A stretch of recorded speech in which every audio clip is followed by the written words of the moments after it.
a sense of community when you're free. Rolling through the mountains, rolling through the valley, rolling through paradise with me. Hi, everyone. Welcome to another episode of Small Talk. Well, you know, if you've watched my show before, you know I like to read profiles on Facebook because they can be fun or they can be serious. Some people are a little bit, oh, never mind. Anyway, this one is really fun because it says, Mall Cop at, next thing is all in capitals, being awesome, exclamation point ×5. Ladies and gentlemen, Clay Tyson. Welcome. Hello. That is so cool. I love that. So now I know you're a musician, right? Yeah. Are you a solo musician or in a band? Working on a band right now. Okay. We have played out a bit, and our drummer moved about 2.5 hours north of Toronto, so we're working in a new drummer at the moment. What's the name of the band? Sergeant. Okay. So how many members are there?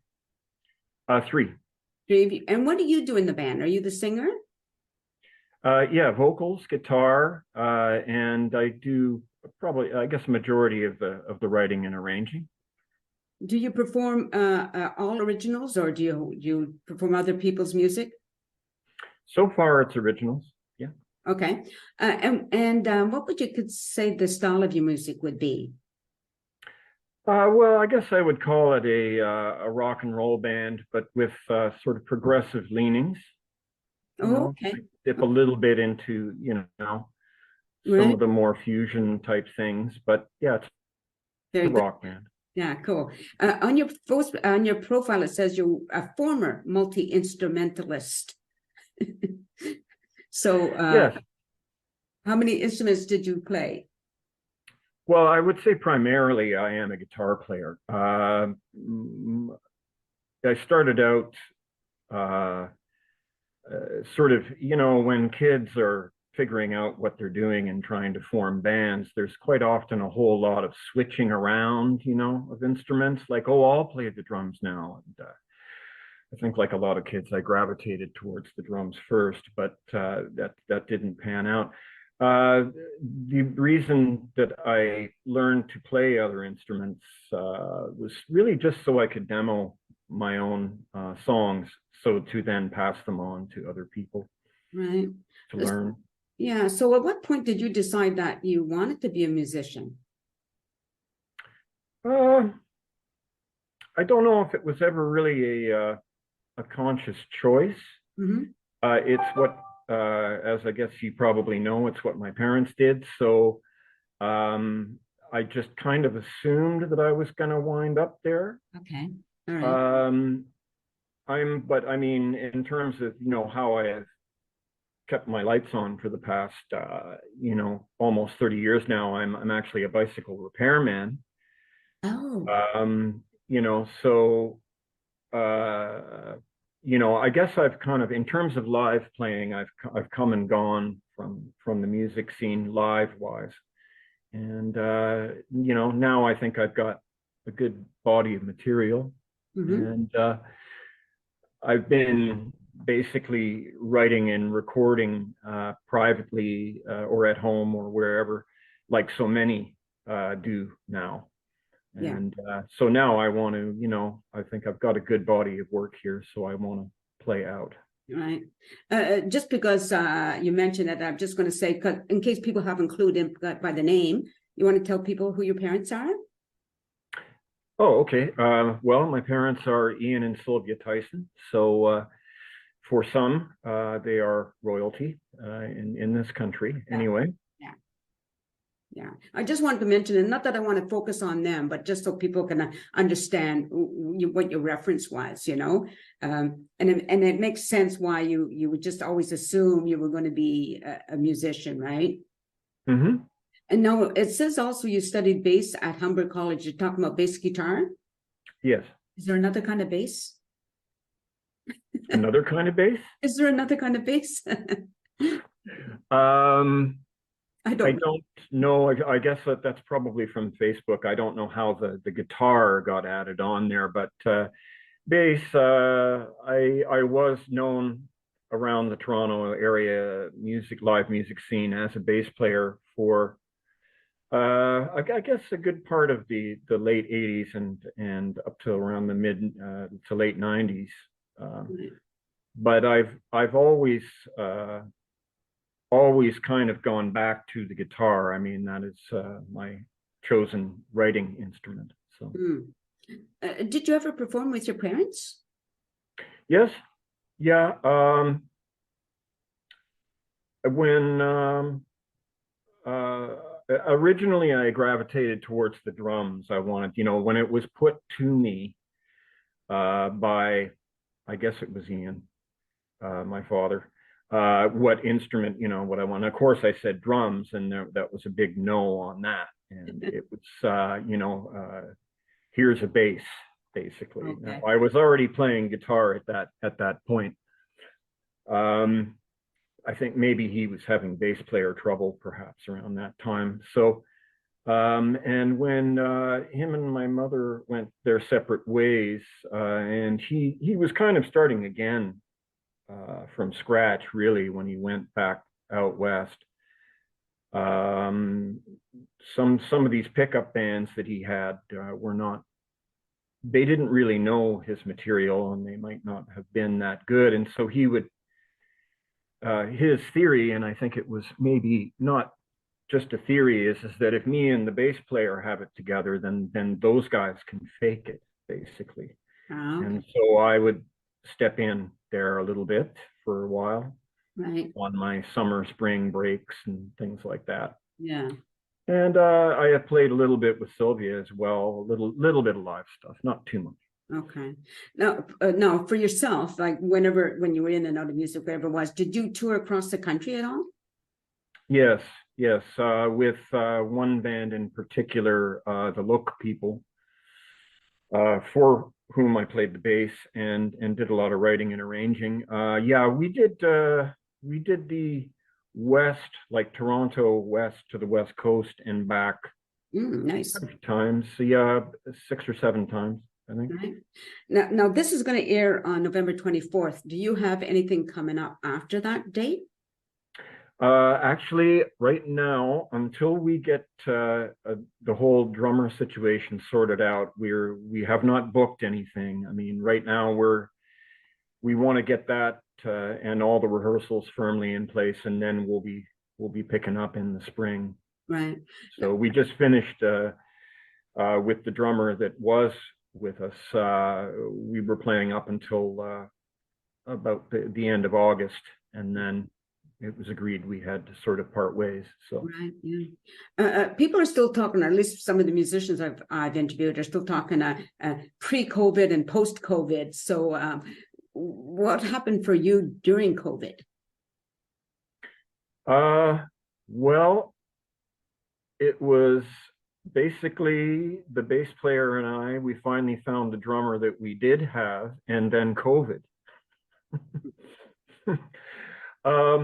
So we woodshedded it and got ready to do some recordings, and then did some recordings, and the result of which is going to be well, they're already out on all the streaming platforms, but and soon to be tomorrow, actually, I'll be picking up a bunch of vinyl EPs, a 4-song EP tomorrow.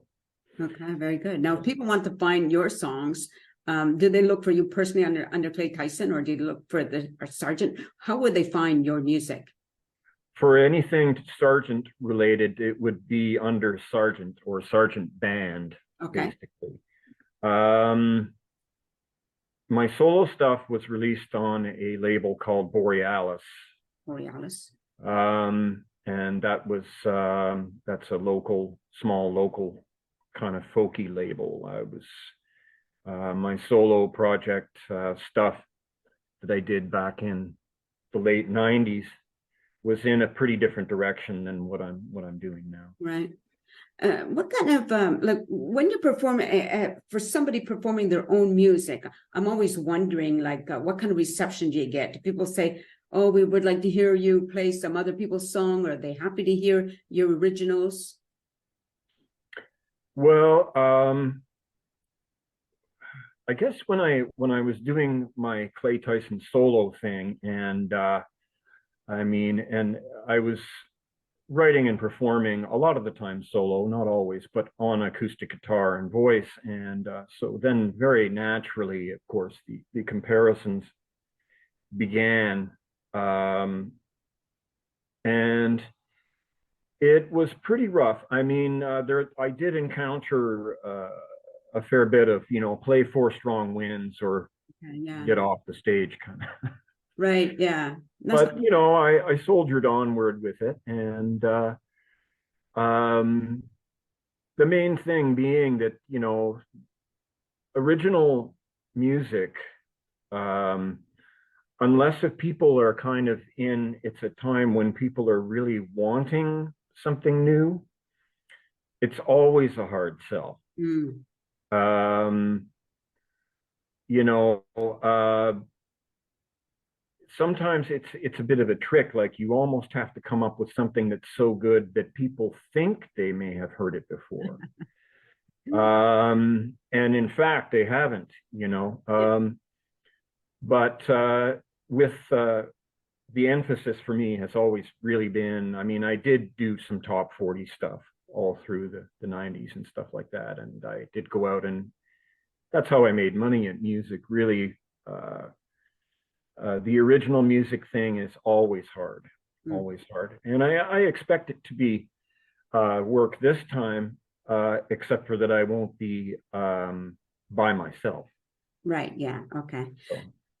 No, a lot of people are often surprised when they find out a performer or somebody who likes to be up on stage is very shy. Are you a shy person? I get very, very worked up or nervous leading up to shows. But as soon as I'm on stage, though, it's kind of like, oh yeah, this place, all right, and then let's go. It's a funny thing.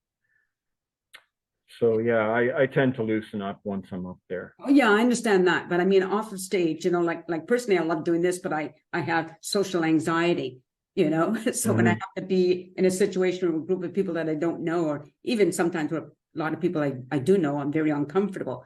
That type of thing is what I'm referring to. Are you like that? There's always a bit of a build up to it. I mean, unless if I'm actually actively touring and it's like a night after night kind of thing, and then it just kind of becomes one big show. And but when it's isolated, like I should say, I haven't done a show for a month or something, then yeah, there's usually always a bit of anxiety that leads to it, which is not necessarily a bad thing. No, for sure. It makes me do a good job. Right. Now, are there places where you perform on a regular basis? Any kind of local, whether it's as this band that I am working on now is still relatively new, no. And in fact, I mean, it's been a little while since I've been active full time on the live scene. Like there's a lot of venues that are gone, actually, if you want to talk about COVID having an effect. There's a number of venues that I used to play at regularly that are just no longer there. However, there is a crop of new ones. I mean, like there is a place in the Junction here in Toronto called Seascape that I played at now about 3 or 4 times. So I wouldn't say I've become a regular there, but I quite like it there. The Horseshoe is always a place that I like to play at, but this is a rock band, so I can't exactly take it into the Free Times Cafe or places like that. After a show, or you've been on stage, you've done your performance, what do you do? Like, do you mix with the audience? Do you just go back to, if you have a green room or whatever, or just get ready to leave? Well, if it's possible, mingle. I mean, especially, if we are doing any merch or whatever, I think it's very important to be there and to, meet the fans or potential fans and, talk to them. But sometimes there is like a double header going on where, like, say, doing Hamilton in the afternoon and then straight out to London. Right. Okay. So then, of course, there's no opportunity. But generally, yes, yeah, I'd like to get to know people and hear what they think. Very good. Yeah. So you do afternoon performances as well as evening. Yeah, it depends. It depends. Some of the rock shows, will be all ages shows. So there will be an afternoon show, or if it's more of like a festival type thing. Right. Well, if you ever get out to Chilliwack, BC, you'll have to let me know. Yeah, absolutely. We'll do an in-person interview. Wouldn't that be cool? Yes, it would. Yeah. Although I have to say, I'm really glad about Zoom that I'm able to reach out to, be able to interview you, even though you're in totally different province and different time zones. So it really works out well for that. Yeah. Yeah, it's great to be here. Yeah. So, I think I covered everything. At least I hope I did. So I just want to remind everybody that your band, who you're just basically getting together, waiting to find your drummer, right? Yeah. And we got about 18 gigs in, and then unfortunately a 2.5 hour commute every time we're going to rehearse each way was just too much. So we'll be back out there pretty quick. Just that when you said rehearse, some people are now rehearsing on Zoom. Have you done that at all? I haven't. I'm not saying that I never will, but I'm a bit of a Luddite. I'm a bit or old-fashioned, shall we say? Okay. Yeah. I think that, actually physically being in the same room and hearing the music in the air, everybody's sounds in the air around me is it's very important to me.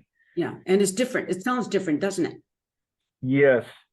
I mean, there's a lot of compression that goes on with digital, Yeah.